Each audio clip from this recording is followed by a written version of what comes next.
attitude. They have to believe in themselves that they can overcome any of the obstacles that they have. So your encouragement every week that you meet with them is the opportunity for them to hear a positive message that someone believes in them. Maybe no one at home believes in them. Maybe their teachers don't even believe in them. But if you believe in them, right, they've got someone on their side. And that's huge for them to feel that, okay, I can take the risk. I can try and not be fearful of failure, right? Most of these kids, they don't want to try anymore because they've failed so many times at the things that they've tried to do at school, whether it's academics, maybe even sports, maybe it's, just even their conduct. They don't have confidence that they are making good choices and know what to do.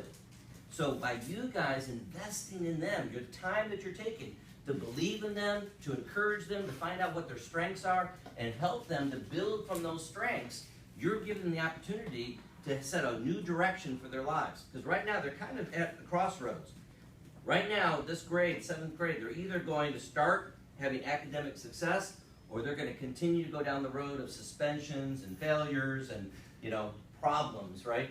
They'll eventually either get them kicked out of school or in some special program, whatever that might be. So you guys, at this juncture in their lives, you can have a huge impact to send them in the right direction.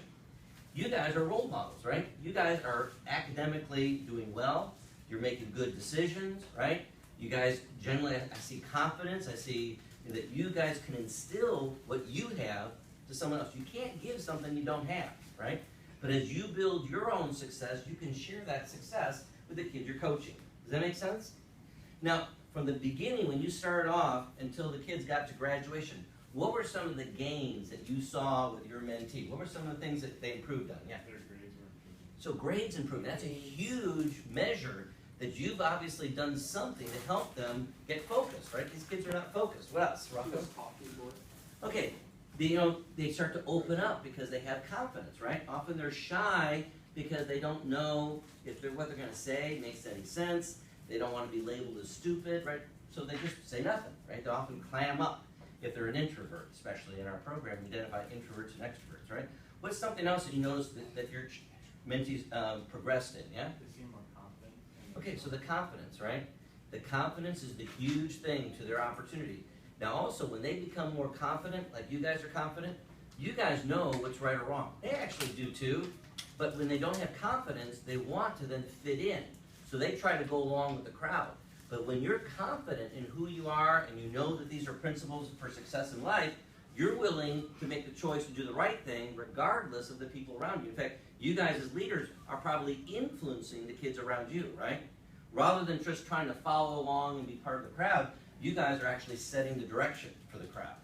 We want to help these kids cross over from being a follower to being a leader like you are. Does that make sense?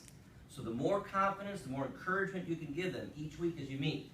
So I know it's a sacrifice, during your lunch hour, it's Thursdays, all right, Miss Hun? We do it in the morning, actually, before school. Oh, before Starts, school. So they Okay. get here early. So I know, gosh, you're making a sacrifice, get here early, but, if you can just believe that that investment that you're making in this kid could change the direction of their lives, that's quite an amazing opportunity, right? So again, by you signing up, being with us, sticking it with all 7 weeks. Now, we realize if you're sick or something, you can't control that, right? But if all possible, if there's any way, Mrs. Hood, how could they let you know if they're not going to be able to make it some morning on the Thursdays that we're meeting? Or Yeah, The Edby chat. yeah, just, there you go. Go on the Heart Edsby page and let me know, okay? Send me a Okay. message. Because that what we can do is if we know you're not able to come, we can sometimes maybe pair up and that one of you can take like 2 mentees that time to make sure that they don't get left behind, okay?